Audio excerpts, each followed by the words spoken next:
C'est Jean-Michel Ninché en tant que président de l'Alliance politique pour le changement qui a donné l'alerte. Dans ce communiqué, il relève des curiosités dans les statistiques fournies en termes de nombre d'inscrits en fin 2023 par Elections Cameroun. 7 361 000 personnes contre 6 667 000 annoncés après la présidentielle de 2018. Autrement dit, tout juste 694 000 nouveaux électeurs inscrits en 5 ans, soit 8 électeurs par jour et par commune.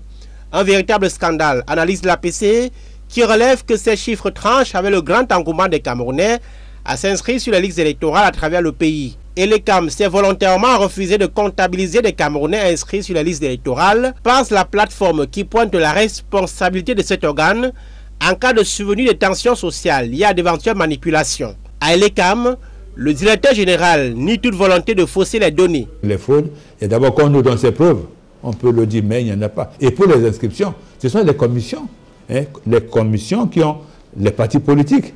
Il y a l'administration, il y a les communes. Donc vous voyez que c'est une commission mixte qui inscrit et qui valide les inscriptions. Donc franchement, je ne sais pas où on va trouver les fraudes. En pointant les tripatouillages supposés des listes électorales, Jean-Michel Ninché a remué le couteau dans la plaie, car déjà en décembre 2022, Maurice Kamto accusait ouvertement l'ECAM de servir le RDPC en faisant stagner le fichier électoral. Cet organe, créé pour garantir la crédibilité des élections au Cameroun, multiplie les manœuvres pour fausser le chiffre réel du nombre des électeurs dans le pays. Dans la société civile, l'on ne demande pas moins qu'un audit des listes électorales pour mettre fin à la controverse. Expert électoral, Hilaire Kamga estime que la crédibilité de l'organe électoral en dépend désormais. Si on n'a pas confiance au fichier électoral, on ne peut pas avoir confiance aux résultats électoraux.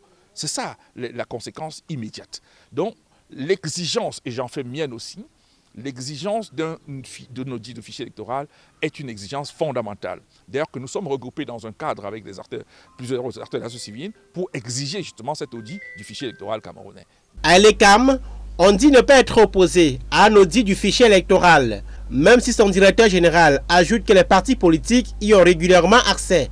Éric Essoussé appelle les acteurs électoraux à continuer la mobilisation pour convaincre le maximum de leurs partisans à se faire enrôler dans la perspective des prochains scrutins.